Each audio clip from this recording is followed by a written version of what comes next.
నమస్తే. ఈ రోజుని మీ అందరికీ ఒక విషయం చెప్పాలని, మీతో పంచుకోవాలని తపన పడుతున్నాను. ఈ రోజుని నేను ఈనాడు పేపర్‌లో ఒక కటింగ్ చూశాను.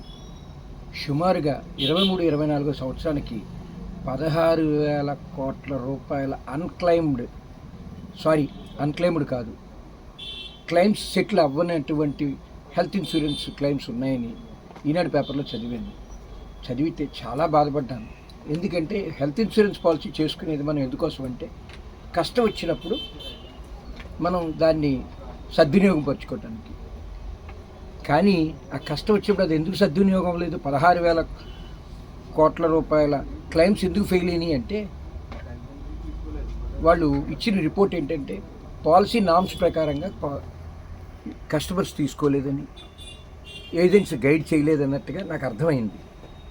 ఒక పాలసీలో క్లెయిమ్ రావాలి అంటే మొట్టమొదట మనం ఏజెంట్ని సరైన ఎంపిక చేసుకోవాలి. ఏజెంట్ సరైన ఎంపిక లేకపోతే మనకి క్లెయిమ్స్ రావు. ఎవరో మా చుట్టము, మా పక్కింటోడు ఏజెంటు అని చెప్పి వాడి దగ్గర పాలసీ తీసుకున్నట్లయితే వాడికి సరైన నాలెడ్జ్ లేకపోతే చాలా ఇబ్బంది పడతారు. అది ఒకటి. రెండో పాయింట్, మీ అబ్బాయి డాక్టర్ అనుకోండి, అప్పుడే ఎంబీబీఎస్ చదివి బయటకు వచ్చాడు. ఆ అబ్బాయితో మీరు ఆపరేషన్ చేయించుకోగలరా? చేయించుకోలేరు. అట్లాగే నిష్ణాతుడైనటువంటి ఒక ఏజెంట్ ద్వారా పాలసీ చేసుకున్నట్లయితే మీరు సుఖంగా ఉంటారు.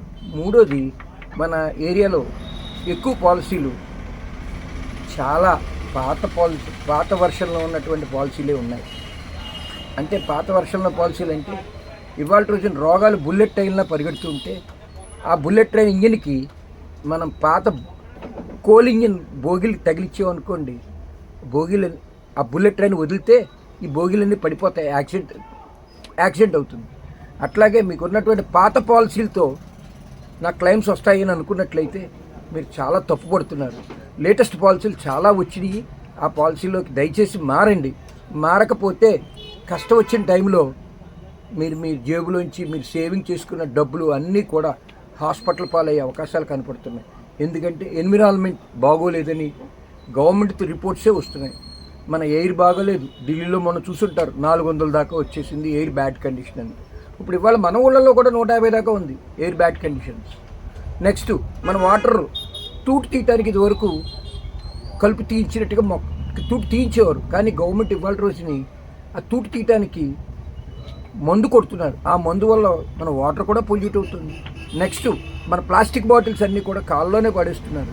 కాల్లో పడేయటం వల్ల అవి కరిగి ప్లాస్టిక్ కంటెంట్ మనకి వస్తున్నాయి.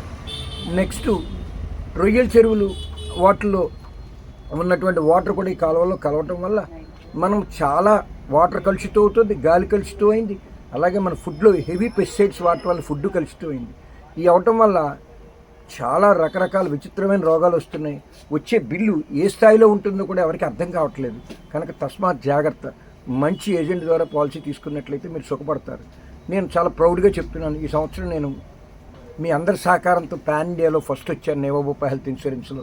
అంతేకాకుండా చాలా గొప్పగా చెప్తున్నాను, 16,000 కోట్ల రూపాయలు క్లెయిమ్స్ పోయినాయి అని చెప్తున్న ఐఆర్డీఏ దాంట్లో నాది ఒక్క క్లెయిమ్ కూడా లేదు. సో మీ అందరికీ మనస్ఫూర్తిగా ధన్యవాదాలు తెలుపుతూ నూతన సంవత్సర శుభాకాంక్షలు. జై హింద్.